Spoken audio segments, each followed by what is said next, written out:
ಚಕ್ರವರ್ತಿ ಸುಲಿಬೆಲೆ ಎಂದರೆ ಭಾಷಣದ ಬಿರುಗಾಳಿ, ಕೇಳಿದವರ ಮನಸ್ಸುಗಳನ್ನು ಬದಲಾಯಿಸುವುದು ಗ್ಯಾರಂಟಿ.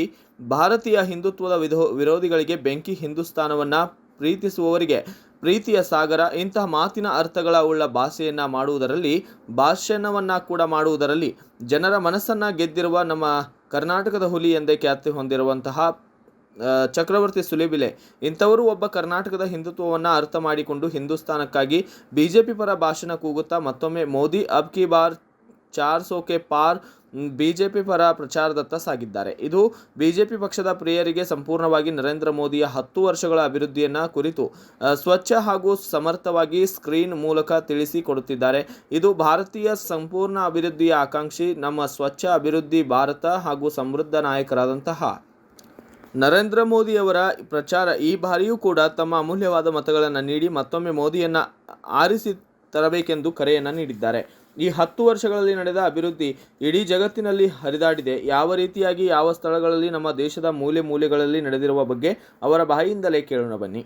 ಅಂತಂದ್ರೆ ನರೇಂದ್ರ ಮೋದಿಯವರು ದಲಿತ ಕಮ್ಯುನಿಟಿಗೆ ಸೇರಿದಂತ ರಾಮನಾಥ್ ಕೋವಿಂದರನ್ನ ರಾಷ್ಟ್ರಪತಿಯಾಗಿ ಗುರುತಿಸಿ ಇಡೀ ದೇಶ ಅವರಿಗೆ ತಲೆಬಾಗುವಂತೆ ಮಾಡಿದ್ರಲ್ಲ, ಎಂಥ ದೊಡ್ಡ ಸಂದೇಶ ಕೊಟ್ರಿ ನರೇಂದ್ರ ಮೋದಿ.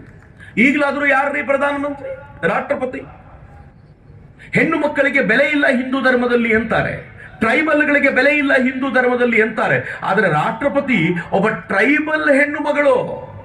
ಇಡೀ ದೇಶ ಅವರಿಗೆ ತಲೆಬಾಗಿ ನಮಸ್ಕರಿಸುವಂತೆ ಮಾಡಿದ್ಯಾರು? ಅದು ನರೇಂದ್ರ ಮೋದಿ ಅವರು. ಯಾರನ್ನಾದರೂ ರಾಷ್ಟ್ರಪತಿ ಮಾಡಬಹುದಾಗಿತ್ತು, ಆದರೆ ಸಮರ್ಥರನ್ನ ಆಯ್ಕೆ ಮಾಡೋದಿದೆಯಲ್ಲ, ಅದು ನರೇಂದ್ರ ಮೋದಿ ಅವರ ವೈಶಿಷ್ಟ್ಯ. ಇನ್ನೊಂದು ಅಪರೂಪದ ಸಂಗತಿ ಹೇಳ್ತೀನಿ ಅವ್ರ ಪರಿಚಯಕ್ಕೆ. ಕಳೆದ 22 ವರ್ಷಗಳಲ್ಲಿ 12 ವರ್ಷ ಮುಖ್ಯಮಂತ್ರಿ, 10 ವರ್ಷ ಪ್ರಧಾನಮಂತ್ರಿ ಆಗಿದ್ರು, ಒಂದು ಭ್ರಷ್ಟಾಚಾರದ ಆರೋಪವಿಲ್ಲದ ನನ್ನ ದೇಶದ ಶ್ರೇಷ್ಠ ಪ್ರಧಾನಮಂತ್ರಿ ಅದು ನರೇಂದ್ರ ಮೋದಿಯವರು ಅಂತ. ಒಂದು ಭ್ರಷ್ಟಾಚಾರದ ಆರೋಪ ಇಲ್ಲ. ಕಾಂಗ್ರೆಸ್ಸಿನ ಕಾಲದಲ್ಲಿ ಹೆಂಗಿತ್ತು ಗೊತ್ತಾ? ಮಕ್ಕಳಿಗೆ ನಾವು ಹೇಳ್ಕೊಡ್ಬೇಕಾದ್ರೆ A for apple, B for ball, C for cat ಇರಲಿಲ್ಲ. ಕಾಂಗ್ರೆಸ್ನ ಗವರ್ಮೆಂಟ್ ನ ಕಾಲದಲ್ಲಿ ಮಕ್ಕಳಿಗೆ ಸ್ಕೂಲಲ್ಲಿ ಹೇಳ್ಕೊಡ್ಬೇಕಾದ್ರೆ A for Adarsh scam, B for Bofors scam, C for CWG scam, D for dam scam, E for election scam, F for fodder scam, fodder ಅಂದ್ರೆ ಮೇವು ಹಗರಣ, G for 2G scam, H for highway scam, I for IPL scam. ನೀವು ಒಂದು ಅಕ್ಷರ ಹೇಳಿ ಅದಕ್ಕೊಂದು scam ಇತ್ತು. ಯಾರೋ ಹುಡುಗ ಕೇಳಿದ Z ಗಿದೆಯಾ ಸರ್? ಝೀರೋ ರಿಡಕ್ಷನ್ ಸ್ಕ್ಯಾಮ್ ಅಂತ ಝೆಡ್ಗೂ ಇತ್ರಿ ಅವ್ರದ್ದು. ಯಾವುದೂ ಬಿಟ್ಟಿರ್ಲಿಲ್ಲ ಅವರು. ಬರೀ ಅಕ್ಷರಕ್ಕೆ ಒಂದಲ್ಲ, ಒಂದೊಂದು ಅಕ್ಷರಕ್ಕೆ 3-4 ಸ್ಕ್ಯಾಮ್ ಇತ್ತು ಅವರು. ಈ ಸ್ಕ್ಯಾಮ್ಗಳ ಭರಾಟೆಯಲ್ಲಿ ಭಾರತವನ್ನ ನಲಗಿಸಿದ್ರು. ಕಳೆದ 10 ವರ್ಷಗಳಿಂದ ನರೇಂದ್ರ ಮೋದಿ ಉಲ್ಟಾ ಉತ್ತರ ಬರೆದು ಏನ್ ಹೇಳಿದ್ರು ಅಂತ ಗೊತ್ತಾ? ನೀವು ಬರ್ದಿದ್ದು ಬಹಳ ಸಂತೋಷ, ನಾನೊಂದು ಚೌಕಟ್ಟು ಹಾಕೊಂಡಿದ್ದೀನಿ. 11 ದಿನಗಳ ಕಾಲ ಉಪವಾಸ, ದಿನಕ್ಕೆ 2 ಎಳ್ನೀರು, 11 ದಿನ ನೆಲದ ಮೇಲೆ ಮಲಗ್ತೀನಿ, 11 ದಿನ ರಾಮ ಓಡಾಡಿದ ಜಾಗ ತಿರುಗಾಡಿ ರಾಮನ ಕಥೆ ಕೇಳ್ತೀನಿ, ಇಟ್ಟು ಸಾಕಾಗ್ಬೋದಾ ಅಂತ ಕೇಳಿದ್ರಂತರಿ ಮೋದಿ. ಮಿತ್ರರೆ, ಸತ್ಯ ಹೇಳ್ತೀನಿ ನಾನು. ನರೇಂದ್ರ ಮೋದಿ ಅವರು ಅವತ್ತು ಬಂದ್ರಲ್ಲ, ಕರ್ನಾಟಕದಿಂದ ಹೋಗಿದ್ದೊಬ್ಬ ಸ್ವಾಮೀಜಿ ನನಗೆ ಸ್ಟೇಜ್ ಮೇಲೆ ಹೇಳಿದ್ರು. ಪ್ರಾಬಬ್ಲಿ ಕಲಬುರಗಿಲೆಲ್ಲೋ ಕಾರ್ಯಕ್ರಮ ಆಗೋಗಿ ಅವ್ರು ಕೂತ್ ಹೇಳ್ತಿದ್ರು. ನಾನು ನೋಡದೆ ಅವರನ್ನ. 11 ದಿನ ಉಪವಾಸ ಇದ್ದ ಅಂತ ಅನ್ನಿಸ್ಲಿಲ್ಲ ಮನುಷ್ಯ. ಈ ತರದ ಕತೆ ಇದೆ ಅಂತ. ಈ ಟ್ರೈನ್ ನ ವೈಶಿಷ್ಟ್ಯ ಏನ್ ಗೊತ್ತಾ? ಈ ಕೊಡುಗೆ ಅದು. ಈ ದೇಶದ ರೈಲ್ವೆ ಸಚಿವರು ಇತ್ತೀಚೆಗೆ ಮಾತನಾಡ್ತಾ ಹೇಳಿದ್ದಾರೆ, ಮೊದಲನೇ ಬುಲೆಟ್ ಟ್ರೈನ್ಗೆ ವಿದೇಶದ ಟೆಕ್ನಾಲಜಿ ತಗೊಂಡಿದ್ದೀವಿ, ಇನ್ನು ಮುಂದಿನ ಬುಲೆಟ್ ಟ್ರೈನ್ಗಳಿಗೆ ವಿದೇಶಿ ಟೆಕ್ನಾಲಜಿ ಬೇಕಾಗಲ್ಲ, ಹೀಗಾಗಿ ಅತ್ಯಂತ ವೇಗವಾಗಿ ಇಂಡಿಯನ್ ಟೆಕ್ನಾಲಜಿಯಲ್ಲಿ ನೆಕ್ಸ್ಟ್ ಬುಲೆಟ್ ಟ್ರೈನ್ ಮಾಡಬಹುದು ಅಂತ. ಹೀಗಾಗಿ ಭಾರತದಲ್ಲಿ ಬುಲೆಟ್ ಟ್ರೈನ್ಗಳು ಎಲ್ಲ ಕಡೆ ಓಡಾಡೋ ಕಾಲ ಬಹಳ ದೂರ ಇಲ್ಲ. ನರೇಂದ್ರ ಮೋದಿ ಆ ಕನಸನ್ನ ಸಾಕಾರಗೊಳಿಸ್ತಾ ಇದ್ದಾರೆ. 100 ವರ್ಷ ಮುಂದಕ್ಕೆ ತಗೊಂಡು ಹೋಗ್ಬೇಕು ಅಂತ ಯೋಚನೆ ಮಾಡಿದ್ರೆ ನಾವ್ ಹೆಂಗಿದೀವಿ ಗೊತ್ತಾ? ಬುಲೆಟ್ ಟ್ರೈನ್ ಚೆನ್ನಾಗಿದೆ ಸರ್, ಫ್ರೀ ಟಿಕೆಟ್ ಸಿಗತ್ತಾ? ಏನ್ ಹೇಳೋಣ. ನಮ್ಮ ಪರಿಸ್ಥಿತಿ ಹೆಂಗಾಗೋಗಿದೆ ಅಂತಂದ್ರೆ, ನಾವು ಆ ಬುಲೆಟ್ ಟ್ರೈನ್ ಬಂದ್ರು ಕೂಡ, ಒಳ್ಳೆ ಬಸ್ ಬಂದ್ರು, ಹಾಗಂತ ಬರೀ ಈ ಮಂದಿರಗಳು ಮಾತ್ರ ಅಲ್ಲ. ಬಸವಣ್ಣವ್ರ ಈ ಮೂರ್ತಿ ಇದೆಯಲ್ಲ, ವಿಶ್ವಗುರು ಬಸವಣ್ಣನವರು ಎಲ್ಲಿರೋದು ಗೊತ್ತಾ?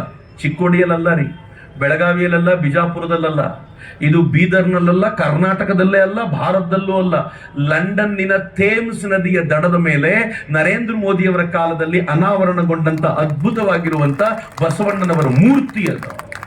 ಬಸವಣ್ಣನವರ ಬಗ್ಗೆ ಎಷ್ಟು ಆದರ ವಿಶ್ವಾಸ ನರೇಂದ್ರ ಮೋದಿ ಅವರಿಗೆ ಅಂದ್ರೆ, ನರೇಂದ್ರ ಮೋದಿ ಅವರು ಮಾತನಾಡ್ತಾ ಸಂಸತ್ತಿನ ಅನಾವರಣದ ಸಂದರ್ಭದಲ್ಲಿ ಹೇಳಿದ್ರು 12ನೇ ಶತಮಾನದಲ್ಲೇ ಬಸವಣ್ಣನವರು ಸಂಸತ್ತಿನ ಕಲ್ಪನೆ ಕಟ್ಟಿಕೊಟ್ಟಿದ್ರು, ನಾವು ಅದನ್ನು ಮುಂದುವರಿಸಿಕೊಂಡು ಹೋಗಬೇಕಾಗಿದೆ ಅಷ್ಟೇ ಅಂತ.